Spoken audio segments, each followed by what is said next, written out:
the victims in all our favorite horror movies and show you how they were made. I'm James A. Janice, and today, in honor of Mother's Day, we're finally looking at Serial Mom, released in 1994. Serial Mom follows Beverly Sutphin, an ordinary housewife with a murderous dark side. It's the ninth film by Baltimore-based writer-director John Waters, who we've seen on the kill count as an actor in Seed of Chucky. As a filmmaker, Waters came up in the 70s and 80s, making no-budget indies that became cult classics. His films are known for their camp, their colorful casts of misfits, and their sleaziness. That's why Waters has been known as the Pope of Trash and the King of Bad Taste, a reputation he's more than happy to lean into. Well, that's certainly a very good compliment. I mean, what nicer thing can somebody say about me than that? We were honored to have the chance to interview him a couple of weeks ago, which you can see on Dead Meat Presents. Serial Mom is a long way from his controversial earlier work like Pink Flamingos. By the late 80s, Waters had some relatively mainstream hits like the original Hairspray and Crybaby. Serial Mom became his most Hollywood film, much to the amusement of his usual crew. It was just amazing that we all had to kind of become straight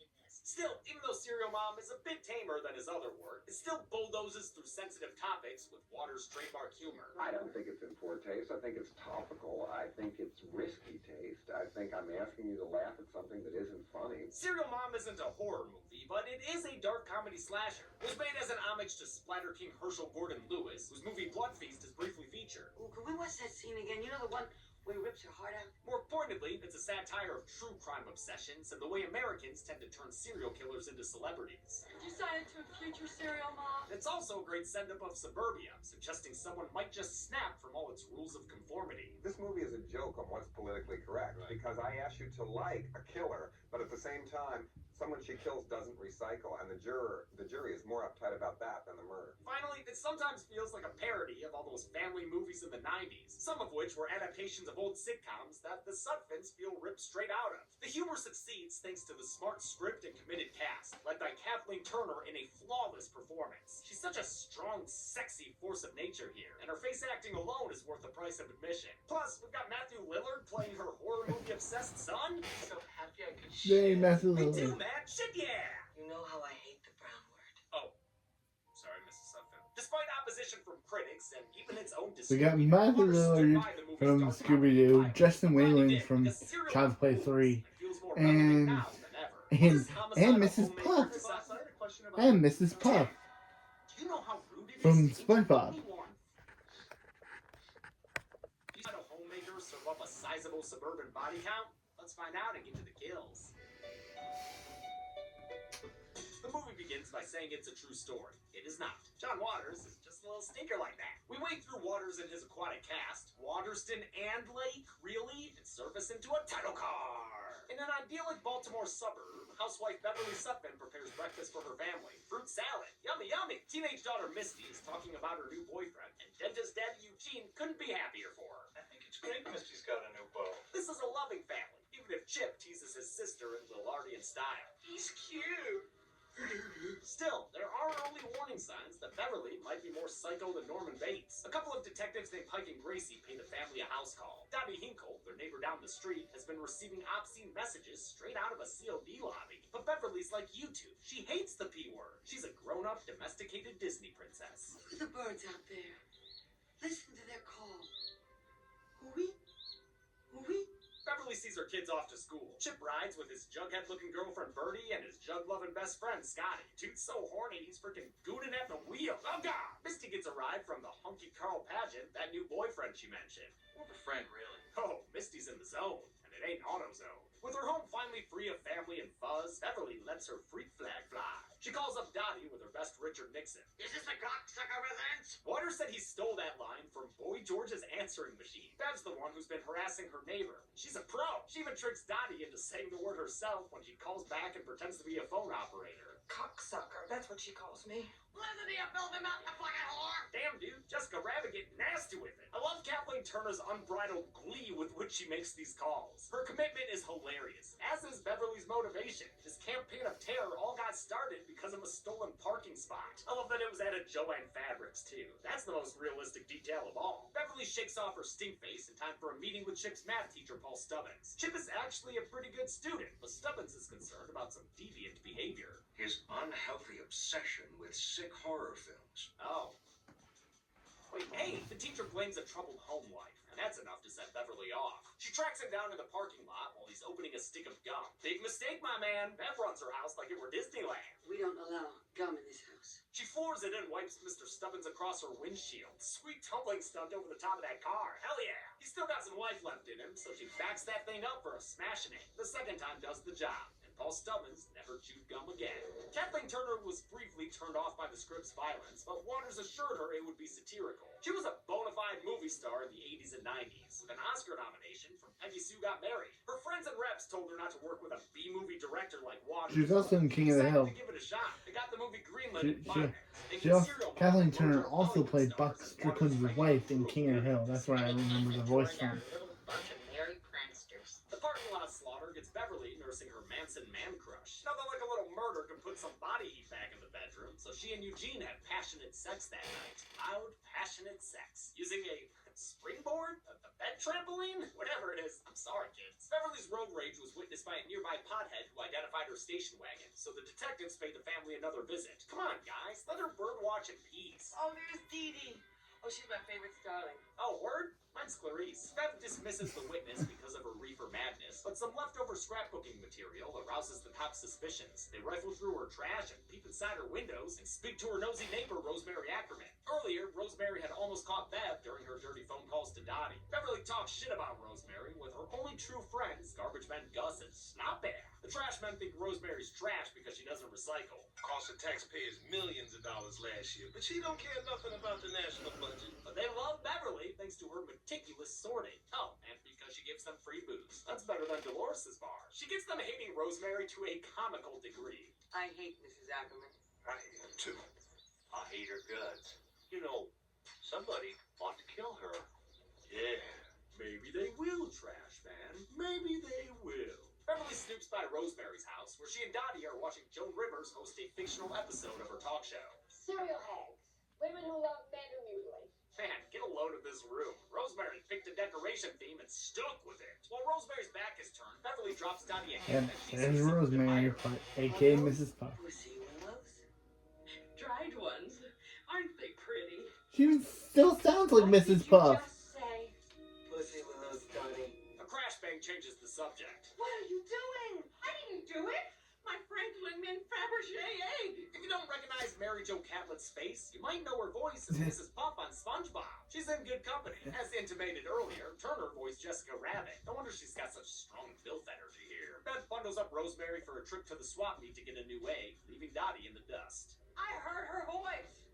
It's her. Misty's at the market too, running her own booth. She really has a way with customers. Thanks for not buying anything.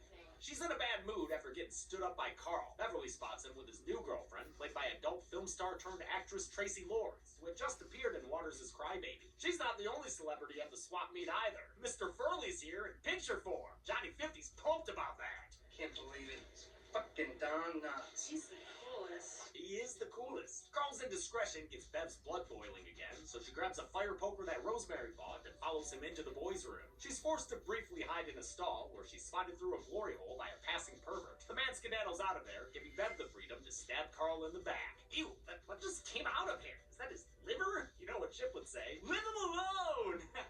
And, don't forget to flush. Beverly's turning into an real monster.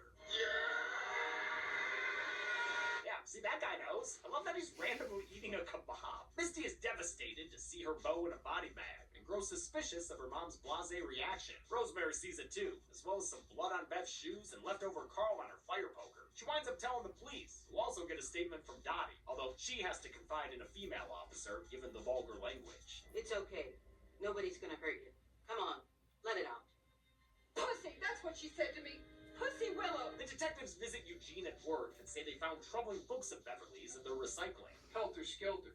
Hunting humans. That guy doesn't miss anything, at least not after the Gemini killer case in Georgetown. Eugene finds more damning artifacts at home, like love letters from mass murderer Richard Speck and a horny tape from Ted Bundy, voiced by John Waters in a cameo. Beverly, it's me, Ted Bundy. It's lonely here on death row. Misty goes to the video store where Chip and Bertie work and tells them she thinks their mom is guilty of murder.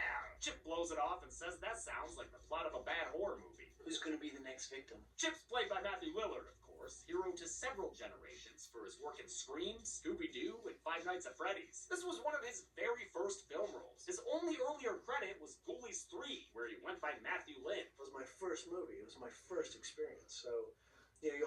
remember it first, and so I have incredibly vivid memories about this one particular movie. Since then, I don't remember anything, but this one movie, I have these great memories. Between Chip's job at the video store and his love of lurid horror movies, he comes off as a cross between Randy Meeks and Randall Graves. You couldn't get more 90s slacker if you tried. Rand Squared's sister Misty is played by Ricky Lake, who was just about to start her own talk show, which would wind up running for 11 seasons. Lake was a Waters regular and worked with him a few times, most notably as Tracy Turnblad in the original Hairspray. She made a cameo in the musical adaptation. The Sutphens have an awkward family dinner. I love how we're only halfway through the movie, and her family already suspects her as a killer. Chip tries to broach the subject by throwing Scotty under the bus. You know, Mom, Scotty thinks you're the killer.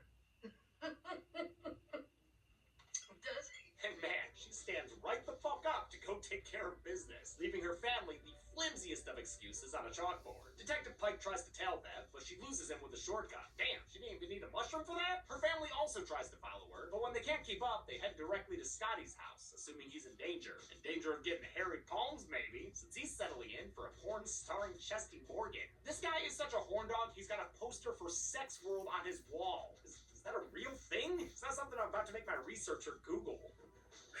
Thank you, James. The Sutphens walk in on Scotty wanking off, and the cops bust in before he can bust a nut too. And from that day forward, Scotty could only come with a gun pointed at him. Scotty's played by Justin Whalen, last seen on the kill count as a 16-year-old Andy Barkley in Child's Play 3. He was the original link between Don Mancini and John Waters, which led to the filmmaker's appearance in Seed of Chucky in the TV series. Instead of going to Scotty's, Bev's at the home of Ralph and Betty Sterner. They're neighborhood friends who don't appreciate Eugene's dental expertise. Help me, Betty. He's worse than the dentist and the marathon man. She sees them eating a chicken dinner, and it reminds her of her avian friends. Ooh-wee, ooh-wee. Beverly sneaks into their house and attacks Betty from the closet. She makes quick work of her by plunging a pair of scissors into her stomach. When Ralph comes upstairs to check out the noise, Bev throws the engagement scissors at him a couple of times. He makes it outside, hotly hollering for help, and Bev cools him down by pushing a window unit air conditioner onto his head.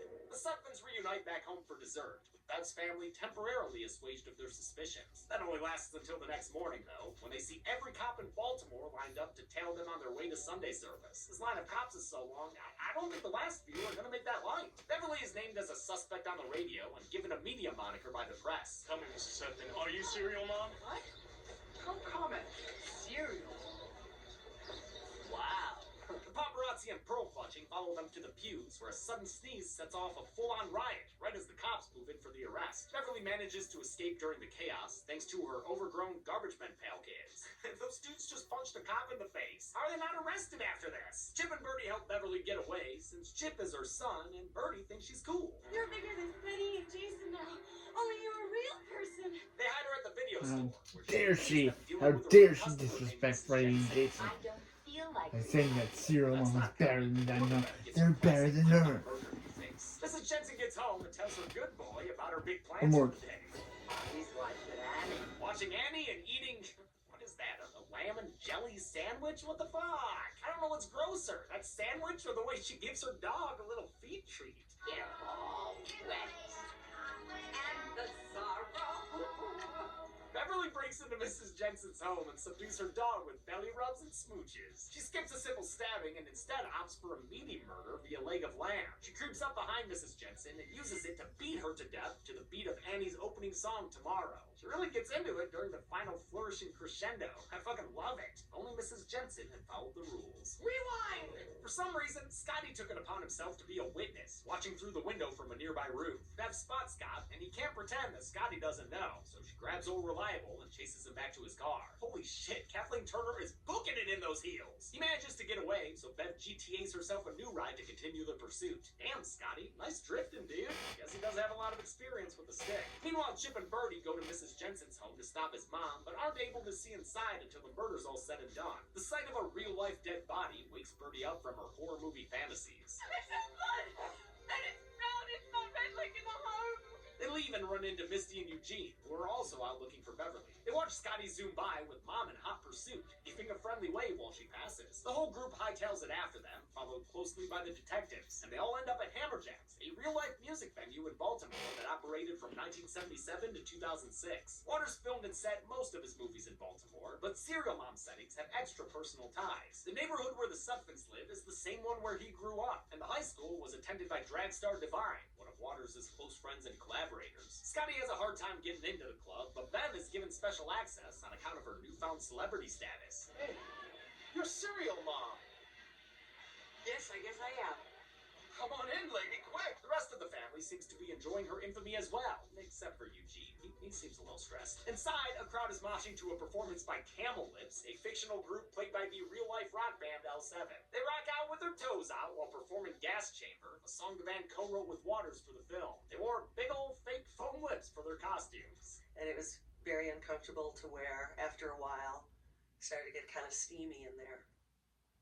If you know what I'm saying. This venue's so rowdy, the band beats up Scotty when he wanders on stage, and the crowd straight up abducts Eugene in the mosh pit. In some respects, this was typecasting because I didn't even know what a mosh pit was. Bev catches up to Scotty and takes him down like she were the Phantom of the Opera. Then she goes full metal and lights him up with a can of hairspray. This crowd is into the pyro. Hell, even Camel Lips gets involved. The cops arrive and Bev's arrested on the spot. Guitarist Anita Sparks is free to go. 5 months later, Beverly's trial has become a media circus. Chip has become her hotshot publicist, while Misty profits off her status as the daughter of a serial killer. She's even got herself a paparazzo boyfriend. Given the subject matter and the year of this movie's release, you might expect this to be satirizing the infamous O.J. Simpson trial. But no, Serial Mom was just incredibly prescient. It came out in April of '94, 2 months before Nicole Brown Simpson and Ronald Goldman were tragically murdered. Beverly is thriving and making friends with the jury, but juror number 8 draws her ire because she's wearing white shoes after Labor Day. It's a fashion faux pas so old, it's unclear why it's even a thing. I guess white's a summer color? I don't know. Where did that idea come from? You just... Certainly, and my mother always told my sisters she can't Never wear white wear shoes in the shoes, summer, and I agree with her. I look at people now, and I think basically I'm right wing on that issue. And that's the only time I'm for capital punishment. Just like that rule, the defense wants to declare Beverly insane. Bev balks at the idea and opts to represent herself instead. Seems like a recipe for disaster, but Serial Mom makes for quite the attorney as the film's final act becomes a courtroom drama. Bev argues her own innocence using character attacks and convenient loopholes. But since they've been set up throughout the movie, it works with all the callbacks. She takes down the first witness, Dottie, by provoking her into obscenities. Did you see that? She just said fuck you to me. Let the record show I am merely standing here.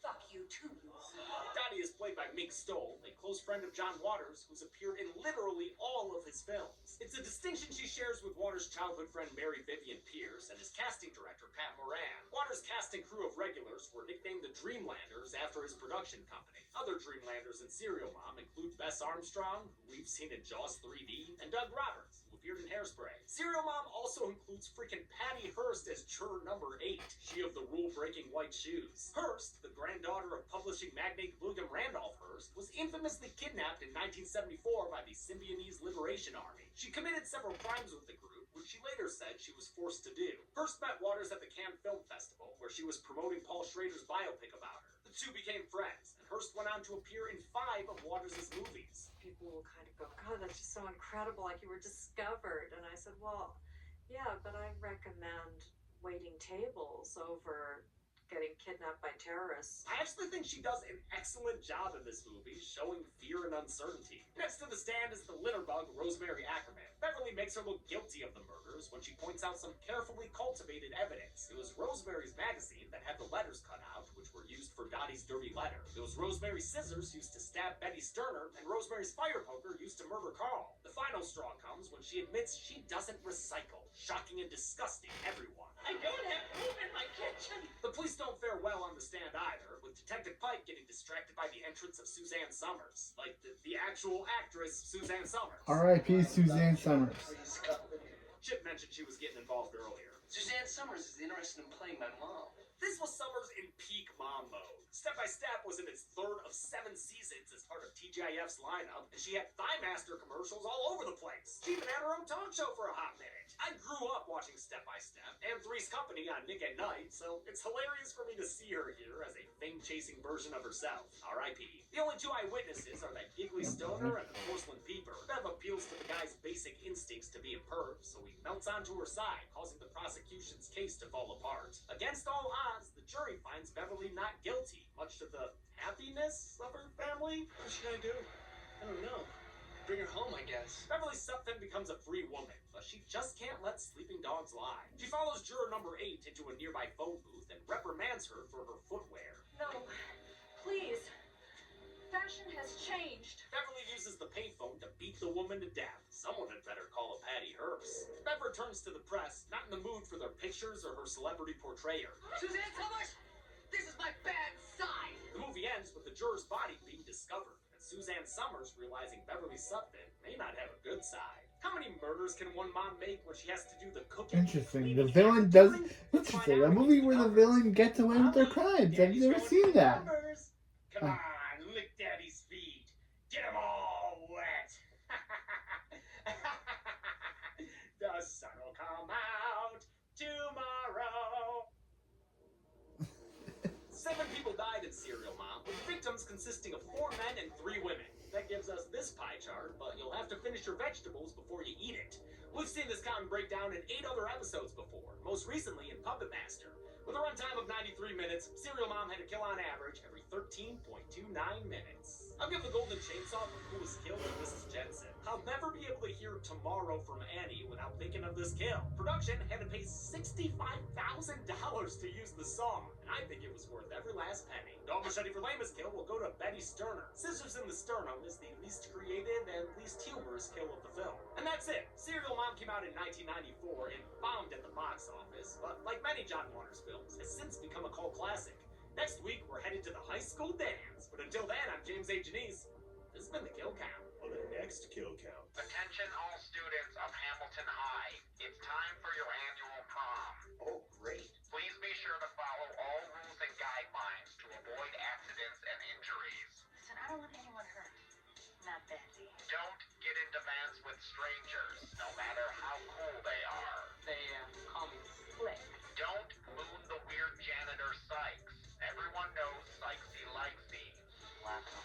Alex Newman is wacko. Don't remind people too much of Carrie, and please limit your choreographed disco dance to 5 minutes max.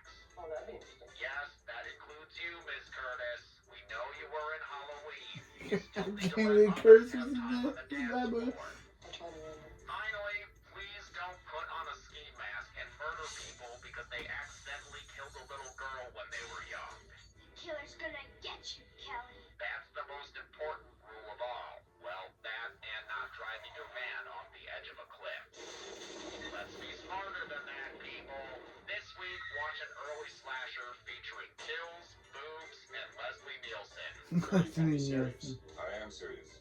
And don't call me Shirley. Then on Friday, make a middle school murder pact to watch the Kill Count. Only on Dead Meat. It's not who you go with, honey. It's who takes you home.